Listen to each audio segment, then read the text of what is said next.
ही नहीं है, ये पता कैसे चलता है? कभी आपने सुना देखा? इससे पहले इतने साल से 75 साल से लोकतंत्र है दुनिया भर में, भारत को देख के कई जगह लोकतंत्र आया, पर 11 राज्यों की सरकार लोकतंत्र की हत्या करके विधायकों का दल बदल करवा के विधायकों को खरीद फरोख्त करके इनने गिरा दी। तो ये लोकतंत्र के लिए खतरा नहीं है तो क्या है?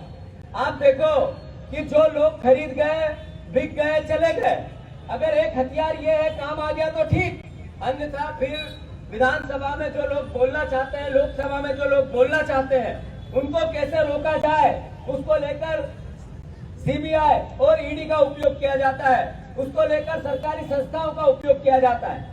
आज 75% विपक्ष के लोगों पर सीबीआई के और ईडी के छापे हैं, उन पर केस है और उनको किसी न किसी रूप में रोज यातनाएं दी जाती है। साथियों, ये छोटी मोटी बात नहीं है, ये भावना लोकतंत्र की हत्या को और ताकत देती है, इसलिए कि भारतीय जनता पार्टी में जिन विपक्ष के लोगों पर मुकदमे लगे और बीजेपी में चले गए, उनकी फाइल बंद है, और जो कांग्रेस में और विपक्ष में है उनकी फाइल चालू है। ये लोकतंत्र की हत्या नहीं है तो क्या है? राहुल गांधी जी का जो प्रकरण है, ये एक अकेला प्रकरण नहीं है। इससे पहले 12 सांसदों को 2 सत्र के लिए निलंबित किया गया, कई अलग अलग जगह विधायकों को निलंबित किया गया। मैं जिस दिन भाषण दे रहा था, जैसे आज भाषण दे रहा हूँ, कोई अलग नहीं था, पर नरोत्तम मिश्रा खड़े हुए और उन्होंने कहा झूठ बोलते हो, झूठ बोलते हो, झूठ बोलते हो। मैंने पूछा क्या झूठ बोलते हैं? नहीं झूठ बोलते हो। मैंने कहा भाई साहब बताओ तो सही क्या झूठ बोलता हूँ? नहीं झूठ बोलते हो। मैंने फिर पूछा क्या झूठ है? प्रमाण दो, प्रमाण दो। प्रमाण दे दिए। जब प्रमाण दिए तो विधानसभा अध्यक्ष ने क्या कहा, वीडियो में आप सबने देखा होगा। जो लिखा गया और जो बोला गया अलग अलग है। लिखा यह गया था कि जो मैंने बोला विधानसभा के प्रश्नों के उत्तर से बोला था, वो प्रश्नों के उत्तर मैंने रखे हैं, उनमें लिखा है। 5 मिनट में लिखने का बोला, और क्या लिख सकता है आदमी? विषय ये नहीं है कि मैं निलंबित हुआ, विषय ये है कि लोकतंत्र की हत्या का कुचक्र लगातार चल रहा है। राहुल गांधी की गलती क्या थी? राहुल गांधी जी ने ये पूछा कि 20,000 करोड़ रुपया अडानी की किस सेल कंपनियों से आया, इसकी जांच होनी चाहिए कि नहीं होनी चाहिए। तो ये कहा कि सारे सांसद रहेंगे, सब पार्टी के रहेंगे, आप एक बना दो, इस पूरे प्रकरण की जांच हो जाएगी। पर नहीं, वो नहीं करेंगे। इसके लिए राहुल गांधी फिर न बोले तो विदेशों में क्या बोला उस पर विवाद किया। फिर जब देश में वो आए तो उनको ये कहा कि मुझे बोलने का अवसर दो, तो लगातार 3-4 बार प्रयास करने के बाद कोई अवसर नहीं है। तो फिर ये लोकतंत्र की हत्या नहीं है तो क्या है? राहुल गांधी जी उस संसदीय क्षेत्र जहां से वो चुन के आए हैं, उसका 10 लाख 20 लाख लोगों का प्रतिनिधित्व करते हैं, अकेले नहीं बोलते। जब मैं विधायक हूँ और मुझे सस्पेंड किया तो मुझे ही नहीं किया, पूरी राव विधानसभा के सारे परिवार के वो लोग जिन्होंने मुझे 2 लाख 2.5 लाख लोगों ने चुन के भेजा, उनका अपमान किया। तो साथियों, ये बात हमें समझनी पड़ेगी कि ये लड़ाई नॉर्मल और छोटी नहीं है, ये लड़ाई हिम्मत और ताकत की है, जज्बे की। और इसके लिए सबसे जरूरी जो हथियार है, एकजुट रहने का, एक परिवार के रूप में रहने का। लोकतंत्र को बचाने के लिए कांग्रेस पार्टी ने जो बलिदान दिए हैं वो किसी से छुपे हुए नहीं है। देश की आजादी से लेकर देश की उन्नति तक जिन्होंने शहादत दी, उनके बेटे को ये राजद्रोह कहने लगे। राजद्रोही राहुल गांधी को लेकर क्या क्या शब्द नहीं बोले, ये भावना आपको और हमको सबको पता होनी चाहिए। मैं बस इतना ही अनुरोध करना चाहता हूँ, अरे इस देश में 70% लोगों ने नरेंद्र मोदी को वोट नहीं किया है, 30% लोगों ने ही नरेंद्र मोदी को वोट किया।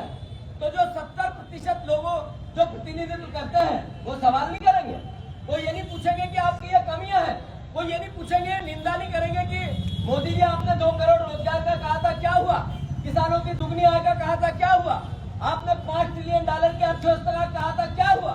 ये सवाल नहीं करेंगे तो कौन करेगा? साथियों, ये वो 70% लोग जो इनके अगेंस्ट है, उनका भी अपमान करते हैं केवल सत्ता के दम पर, तंत्र के दम पर। तो ये बात हम सबको समझ में आनी चाहिए कि जब रावण था, मैं पहले भी कह चुका हूँ पंडित जी, रावण था, रावण जिसकी सोने की लंका थी।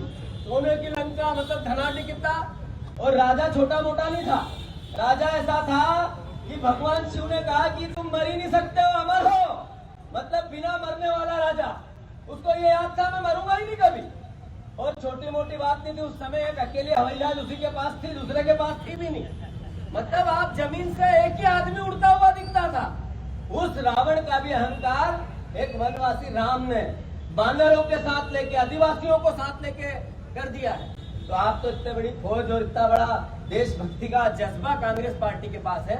मैं सबको साधुवाद देता हूँ, धन्यवाद देता हूँ। और अभी तो पंडित जी की भाषा में फिर से हमारे सबसे सीनियर नेता है कि जेल भी जाना पड़ेगा, जेल में रहना भी पड़ेगा, आंदोलन भी करने पड़ेंगे। जरा मन को पक्का करना सीखो। ये विधायक राहुल गांधी को सांसद चुन के आए और घर भेज दिया, ये छोटी मोटी घटना नहीं है। तो आपका और हमारा जो हम पार्षद, विधायक और मंत्री और सरकार बनाना चाहते हैं, ये ध्यान रखिए इस बात का कि बिना युद्ध से कुछ नहीं मिलता है और बिना कुछ किए हम सब पाले, ये होता ही नहीं है। लड़ना, पंडित जी कई बार जेल गए, उस समय के महेश जोशी जी, रामेश्वर पटेल जी, चौकसे जी कई बार जेल गए, डंडे खाए, पंचायत की मार भी पड़ती है नेतागिरी। हाँ, ये देखो यादव जी गए, कई लोग गए। हमारी पीढ़ी के लोग इसमें थोड़ा सा अरे क्या होगा, केस चलेगा, जेल नहीं चलेगा, घर का क्या होगा, घर की चिंता छोड़नी पड़ती है। घर परिवार की आफत चुफत को थोड़ा कंट्रोल करना पड़ता है। हर तरह की यात्रा के लिए अपने आप को तैयार रखो।